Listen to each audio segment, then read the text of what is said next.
बिहार में नेताओं की बदजुबानी दिन प्रतिदिन बढ़ती जा रही है। एक तरफ बिहार में गुंडा राज, जंगल राज की वापसी हो रही है, जिसका इल्जाम किसानों पर लगा दिया जा रहा है, तो दूसरी तरफ नेताओं की गुंडाई भी चरम पर है। नेताओं की शान में गुस्ताखी उनका अपमान है। उनके प्रोटोकॉल में प्रणाम जरूरी है।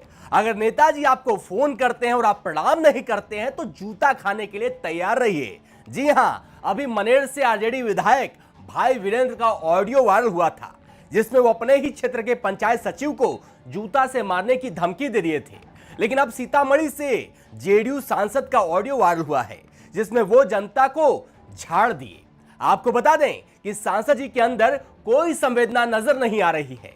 रात के 12 बजे फोन करने से वो पगला गए हैं। बोलने लगे कि हमको फालतू डिस्टर्ब मत किया करिए, वो भी रात के 12 बजे। इसके बाद फोन करने वाले शख्स ने कई बार सॉरी बोला।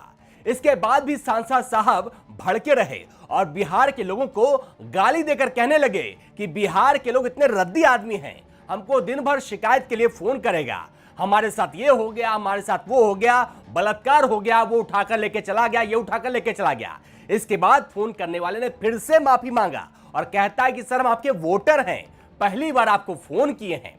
फिर सांसद साहब कहते हैं कि वोटर है तो कोई बात नहीं, अगले बार 4 वोट हमारे खिलाफ दे दीजिएगा। सुनिए ये ऑडियो।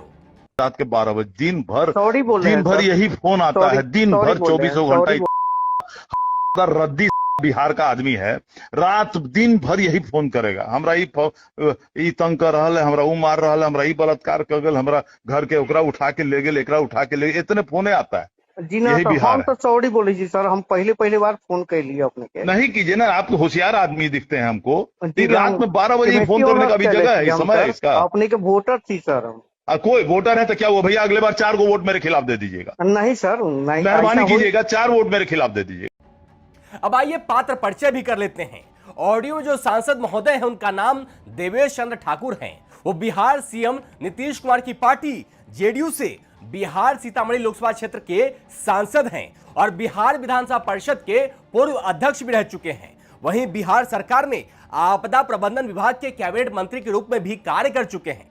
साथ ही 4 बार बिहार से विधायक भी रह चुके हैं और पहली बार 2024 लोकसभा में सांसद चुने गए हैं। अब आते हैं मेन मुद्दे पर, मतलब जनता के साथ अगर गलत हो जाए तो अपनी फरियाद कहां लेकर जाएगा। बिहार में पुलिस का हाल बेहाल है, नेताओं की भाषा बेलगाम है।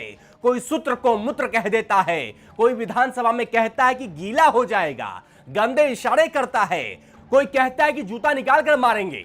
मतलब क्या स्तर हो गया है बिहार के नेताओं का। बिहार के नेता जो जनता के हक की आवाज उठाएंगे, उन्हीं नेताओं को जनता की आवाज रात के 12 बजे सुनना पसंद नहीं है और पूरे बिहार के लोगों को गरिया देंगे। मतलब यह तो अपमान पूरे बिहार की जनता का है। उनके द्वारा चुने गए नेताओं में उन लोगों के लिए ही कोई संवेदना ही नहीं, कोई दर्द नहीं, कोई पीड़ा नहीं, कोई आवाज नहीं। बस अपना काम बनता, भाड़ में जाए जनता। ये कहावत जिसने भी कही है, ये बिहार में फिलहाल चरितार्थ हो रही है, क्योंकि नेता माननीय हो चुके हैं और जनता उनको माननीय बना चुकी है। अब नेता और जनता के बीच की दूरी नदिया के उस पार जैसी हो गई है। कभी कभी पीड़ा होती है कि बिहार बदलने की बात करने वाले नेता खुद बिहार की जनता के लिए ऐसी बात करते हैं। अब आप ही बताइए, बिहारी अपनी बात किससे कहेगा? क्या नेता उसके लिए खड़े नहीं होंगे? क्या अब वो समय देखकर नेताओं को फोन मिलाएगा? मेरा सवाल अब नेताओं से है, क्या आप भूल गए जब आप चुनाव लड़ते हैं तो जनता के घर रात के 12 बजे भी दौरा करने, खाना खाने पहुंच जाते हैं, रात के 2-2 बजे तक जनसंवाद करते हैं और वही वोटर जो आपके लिए सुबह 7 बजे से आपके लिए पोलिंग बूथ पर लाइन लगाकर खड़ा होता है, आपको वोट देता है, आपको जितवाता है और आप उसे इस तरीके से ट्रीट करते हैं। वाह नेताजी वाह! जब चुनाव आता है तो जनता भगवान हो जाती है और उसके बाद आप उनके भगवान बन बैठते हैं। लेकिन नेता भूल जाता है कि वो भगवान नहीं, इंसान है और लोकतंत्र में जनता ही भगवान है और ये भगवान बिहार में होने वाले चुनाव में फिर से न्याय करेगी।